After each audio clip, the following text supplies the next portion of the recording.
5 seconds.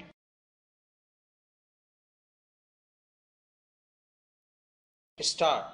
During the last general election, the government found on careful consideration that it would not have been possible to provide such facility without raising criticism of unfairness and partiality from one group to the other. However, after the elections, the government have given careful thought to the matter. Practices prevailing in other democratic countries have also been studied and compared.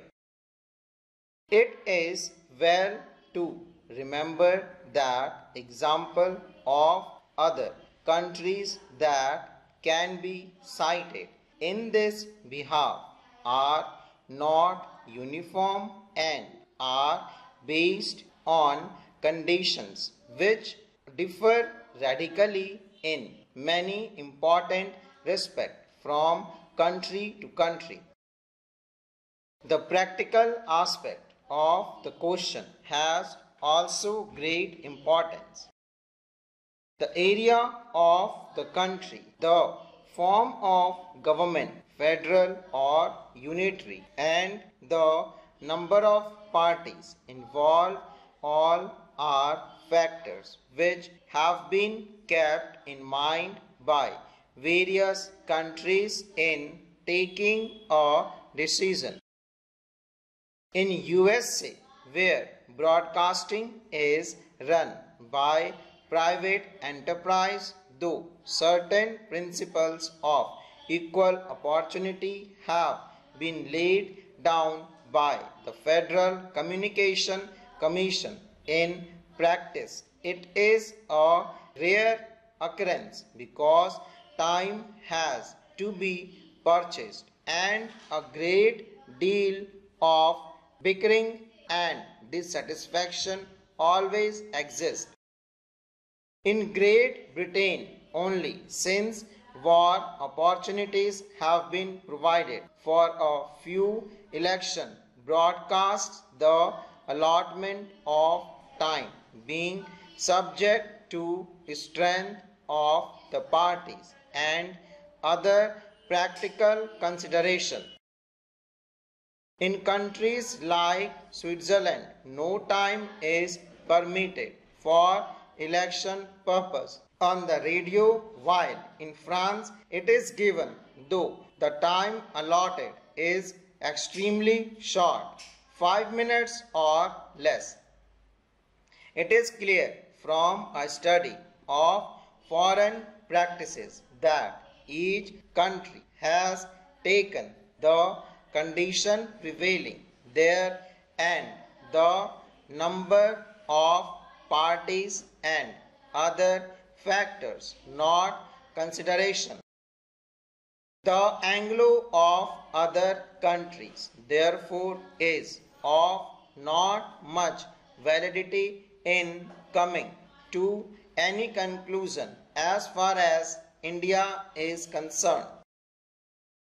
Taking into consideration the condition prevailing in our country, the government feel that it would be extremely difficult, if not possible, to make satisfactory arrangement for giving such facilities to all political parties.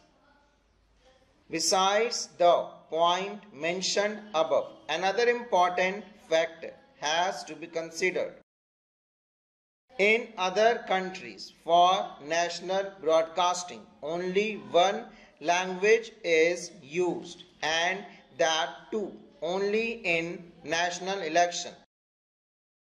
The exceptions in Switzerland, where there are 3 languages, that is one of the important reasons that Switzerland does not permit the use of the national radio for election purposes and even for commercial purposes.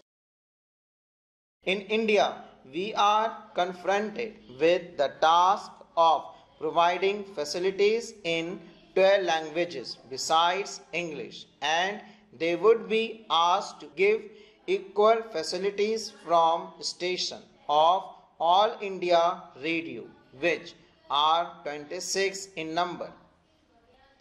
Moreover, in working without any practical formula, it has to be remembered that the number of parties which will have to be provided with these facilities comes to nearly 26.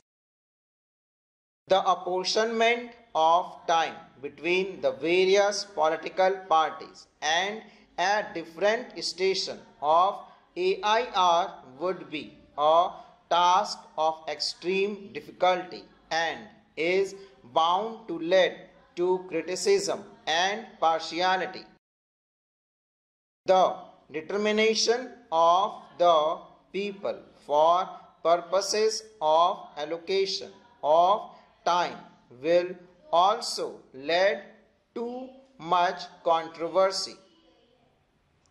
Language station of regional center of AIR might have to cater to a large number of parties and provide them with time for broadcast in at least 2 or 3 languages and sometimes more.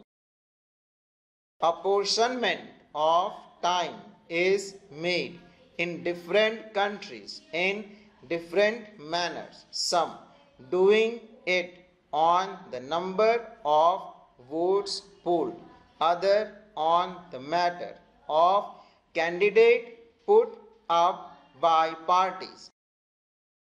We feel that any such apportionment would result in recrimination and criticism of government. On the other hand, if all parties have to be provided with equal time, the normal activities of the AIR station would have to be drastically curtailed during the election time. The proposal to provide broadcasting time in a fair and reasonable manner therefore seem almost insoluble in practice. In view of these practical considerations, government have come to the conclusion that it would not be possible to allow political parties generally to utilize the facilities of the radio for election process. However, government feel that an experiment permitting such utilization on a restricted scale might be tried. In order to see whether such facilities can be used for specific election purposes without taking a major part of the time of the radio and also without leading to a charge of discrimination or partiality, it has been decided that the 4 All India parties recognized by the Election Commission might be allowed the facility of supplying a summary of their election manifestos prepared by themselves, which will be broadcast by AIR subject to usual rules. Such summaries might not exceed 10 minutes and will be broadcast in English and in all the regional languages in the country. If this opportunity is allowed at least to the leading political parties of the country, it will surely further strengthen the system of democratic government in the country and will provide healthy and fair condition for fighting the general elections. Full stop.